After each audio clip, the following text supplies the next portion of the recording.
شیطان کے قدموں پر نہ چلنا، اور جو شخص شیطان کے قدموں پر چلے گا تو شیطان تو بے حیائی کی باتیں اور برے کام ہی بتائے گا۔ اور اگر تم پر اللہ کا فضل اور اس کی مہربانی نہ ہوتی تو ایک شخص بھی تم میں پاک نہ ہو سکتا، مگر اللہ جس کو چاہتا ہے پاک کر دیتا ہے، اور اللہ سننے والا ہے، جاننے والا ہے۔ اور جو لوگ تم میں صاحب فضل اور صاحب مال ہیں وہ اس بات کی قسم نہ کھائیں کہ رشتہ داروں اور محتاجوں اور وطن چھوڑ جانے والوں کو کچھ نہیں دیں گے، اور ان کو چاہیے کہ معاف کر دیں اور درگزر کریں۔ کیا تم پسند نہیں کرتے کہ اللہ تم کو بخش دے؟ اور اللہ تو بخشنے والا ہے،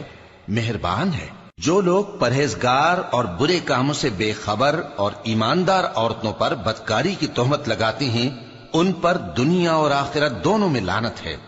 یعنی قیامت کے روز جس دن ان کی زبانیں اور ہاتھ اور پاؤں سب ان کے کاموں کی گواہی دیں گے، اس دن اللہ ان کو ان کے اعمال کا پورا پورا اور ٹھیک ٹھیک بدلہ دے گا، اور ان کو معلوم ہو جائے گا کہ اللہ برحق اور حق کو ظاہر کرنے والا ہے۔ ناپاک عورتیں ناپاک مردوں کے لیے ہیں، اور ناپاک مرد ناپاک عورتوں کے لیے، اور پاک عورتیں پاک مردوں کے لیے ہیں، اور پاک مرد پاک عورتوں کے لیے۔ یہ پاک لوگ ان جھوٹوں کی باتوں سے بری ہیں، اور ان کے لیے بخشش اور نیک روزی ہے۔ مومنوں، اپنے گھروں کے سوا دوسرے لوگوں کے گھروں میں گھر والوں سے اجازت لیے اور ان کو سلام کیے بغیر داخل نہ ہوا کرو، یہ تمہارے حق میں بہتر ہے، اور ہم یہ نصیحت اس لیے کرتے ہیں کہ شاید تم یاد رکھو۔